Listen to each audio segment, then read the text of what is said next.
America కాబోయే అధ్యక్షుడు Donald Trump హమాస్కు గట్టి వార్నింగ్ ఇచ్చారు. తాను ప్రమాణ స్వీకారం చేయబోయే ఈ నెల 20వ తేదీ కంటే ముందే ఇజ్రాయెల్ బందీలను విడుదల చేయాలని హుకుం జారీ చేశారు. లేదంటే మిడిల్ ఈస్ట్ను ధ్వంసం చేస్తానని హెచ్చరించారు. ఫ్లోరిడాలోని తన మార్-ఏ-లోగో ఎస్టేట్లో మీడియాతో మాట్లాడారు. వెంటనే ఇజ్రాయేలీ బందీలను బేషరతుగా విడుదల చేయాలని, లేదంటే హమాస్ మిలిటెంట్లు తీవ్ర పరిణామాలు ఎదుర్కోవాల్సి వస్తుందని హెచ్చరించారు. అక్టోబర్ 7వ తేదీన ఇజ్రాయెల్పై జరిపిన దాడులు మరోసారి పునరావృతం కారాదని హమాస్ను హెచ్చరించారు.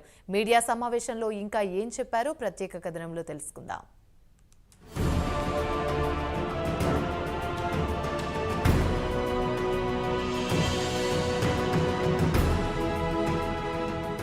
అమెరికా కాబోయే ప్రెసిడెంట్ డొనాల్డ్ ట్రంప్ మంగళవారం నాడు తన సొంత ఎస్టేట్ ఫ్లోరిడాలోని మార్-ఎలాగోలో మీడియా సమావేశం ఏర్పాటు చేశారు.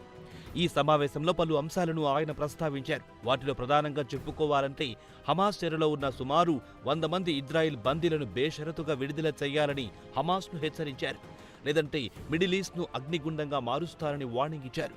ఈ నెల 20న ట్రంప్ ప్రమాణ స్వీకారం చేయబోతున్నారు. ఆలోగా బందీలను విడుదల చేయాలని హుకుం జారీ చేశారు. దీంతో పాటు ఆయన గ్రీన్లాండ్, పనామా కాలువను కూడా అమెరికాలో కలుపుకుంటామని హెచ్చరించారు. అమెరికా జాతీయ భద్రతకు ఈ రెండు అత్యంత కీలకమని ట్రంప్ అన్నారు. మరి స్వయం ప్రతిపత్తి గల డానిష్ భూభాగం లేదా పనామా కాలువను స్వాధీనం చేసుకోవడానికి మిలిటరీ పవర్ను వినియోగిస్తారా లేక ఎకనామిక్ పవర్గా వినియోగిస్తారా అని మీడియా ప్రశ్నించింది. దానికి ఆయన సమాధానమిస్తూ రెండింటిని వినియోగించమని తేల్చి చెప్పారు.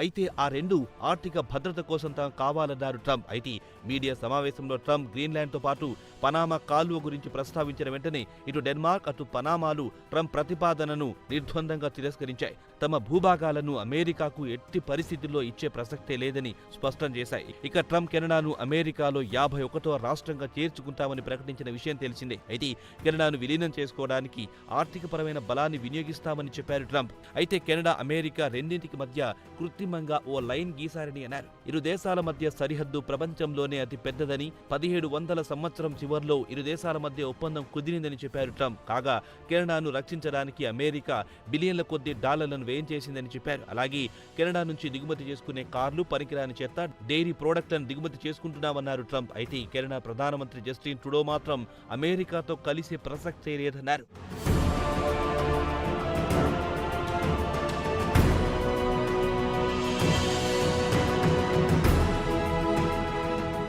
ఇదిలా ఉండగా ట్రంప్ ఈ నెల 20వ తేదీన అధ్యక్షుడిగా ప్రమాణ స్వీకారం చేయబోతున్నారు. సరిగ్గా 2 వారాల కంటే తక్కువ సమయం ఉన్న క్రమంలో ఆయన మీడియా సమావేశం ఏర్పాటు చేశారు. కాగా దుబాయ్ డెవలపర్ డామాక్ ప్రాపర్టీ అమెరికాలో $20 బిలియన్ల పెట్టుబడితో డేటా సెంటర్ను అభివృద్ధి చేయబోతోందన్నారు ట్రంప్. అటు తర్వాత ఆయన అమెరికాలో ఎన్నికల వ్యవస్థ గురించి ముచ్చటించారు. అలాగే తనకు వ్యతిరేకంగా నమోదైన కేసుల గురించి, జో బైడెన్ గురించి మీడియా సమావేశంలో ప్రస్తావించారు.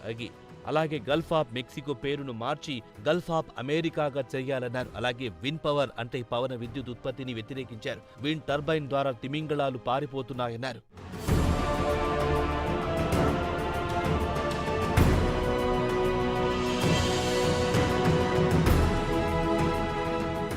ఇదిలా ఉండగా ఒకవైపు ఫ్లోరిడాలో ట్రంప్ మీడియా సమావేశంలో మాట్లాడుతుంటే మరోవైపు ఆయన కుమారుడు డొనాల్డ్ ట్రంప్ జూనియర్ గ్రీన్లాండ్ను సందర్శించారు. తన ప్రైవేట్ జెట్తో గ్రీన్లాండ్ రాజధాని నూక్లో దిగారు. తాను ప్రైవేట్ ట్రిప్, వ్యక్తిగత పని మీద ఇక్కడికి వచ్చాను. ప్రభుత్వ అధికారులతో ఎలాంటి సమావేశాలు లేవన్నారు. గ్రీన్లాండ్ పర్యటనకొచ్చిన జూనియర్ ట్రంప్ గురించి డానిష్ ప్రధానమంత్రి మెట్టే ఫెడరిక్షన్ డానిష్ టీవీతో మాట్లాడుతూ గ్రీన్లాండ్ ప్రజలది, స్థానిక ప్రజలే తమ భవిష్యత్తు గురించి నిర్ణయం తీసుకుంటారు. గ్రీన్లాండ్ అమ్మకానికి లేదు అని ఆమె స్పష్టం చేశారు. అయితే డెన్మార్క్ మాత్రం అమెరికాతో సన్నిహిత సంబంధాలు కోరుకుంటోందన్నారు. ఇక గ్రీన్లాండ్ విషయానికి వస్తే అక్కడి జనాభా కేవలం 57,000 మాత్రమే. ప్రపంచంలోనే అతిపెద్ద ద్వీపం. అలాగే ఆర్కిటిక్ రీజియన్లో కీలకమైన ప్రాంతంలో ఉంది.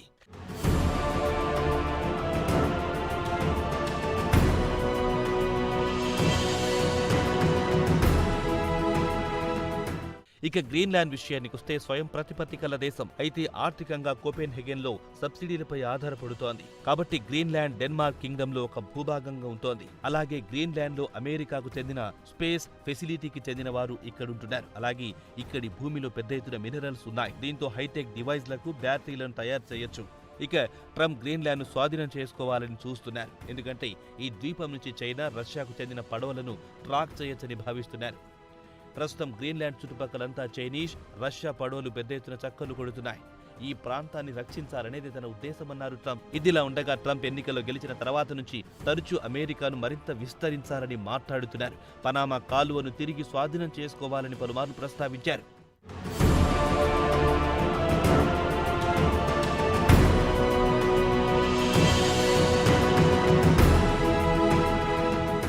మీడియా సమావేశంలో మాట్లాడుతూ ట్రంప్ అమెరికాకు పనామా కాలువ అత్యంత కీలకం, ఎందుకంటే పనామా కాలువను చైనా ఆపరేట్ చేస్తోంది. అమెరికా షిప్లు ఈ వాటర్ వే ద్వారా వెళ్తుంటే పెద్ద ఎత్తున ఛార్జ్ వసూలు చేస్తున్నారని గతంలో ట్రంప్ విమర్శించారు. కాగా పనామా కాలువ అట్లాంటిక్ తో పాటు పసిఫిక్ సముద్రాన్ని కలుపుతోంది. ఇదిలా ఉండగా పనామా ప్రెసిడెంట్ జోష్ రాల్ ములినో ట్రంప్ ప్రతిపాదనను తిరస్కరించారు. పనామా కాలువలో చైనా జోక్యం లేదన్నారు. హాంకాంగ్కు చెందిన CK Hutchison Holdings Panama Canal 2 పోర్ట్లను మేనేజ్ చేస్తోందన్నారు. కాగా పనామా కాలువను 1900 సంవత్సరం ప్రారంభంలో అభివృద్ధి చేశారు. అయితే ఈ కాలువ కెనాల్ జోన్ను 1977 వరకు అమెరికా అదుపులో ఉంది. అమెరికా ప్రెసిడెంట్ జిమ్మీ కార్టర్ ఇరు దేశాల మధ్య పలుమార్లు చర్చలు జరిగిన తర్వాత పనామా కాలువను పనామాని నిర్వహించుకోవడానికి అనుమతించారు. కార్టర్ పనామా కాలువను పనామాకిచ్చి అతిపెద్ద తప్పు చేశారని ట్రంప్ అన్నారు. కార్టర్ మంచివాడే, కానీ అతిపెద్ద తప్పు చేశాడని ట్రంప్ చెప్పుకొచ్చారు.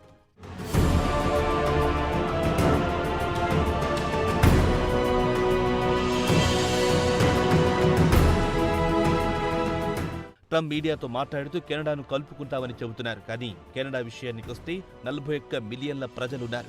ప్రపంచంలోనే అతిపెద్ద భూభాగం కలిగిన దేశంలో కెనడా 2వ స్థానంలో ఉంది. అలాగే మీడియా సమావేశంలో అన్ని కల్పితాలు, అభూత కల్పనలు బల్లెవేశారు. ట్రంప్ చెప్పిన అతిపెద్ద అతిశయోక్తి విషయానికి వస్తే 2021లో అమెరికాలోని క్యాపిటల్ హిల్లో జరిగిన అల్లర్ల వెనుక ఇస్లామిక్ మిలిటెంట్లు, హెజబుల్లా మిలిటెంట్ల హస్తం ఉందని చెప్పుకొచ్చారు. ఎన్నికల్లో ట్రంప్ ఓటమి తర్వాత ఆయన మద్దతుదారులు ఓటమిని జీర్ణించుకోలేక క్యాపిటల్ హిల్ పై దాడికి దిగవద్దారు.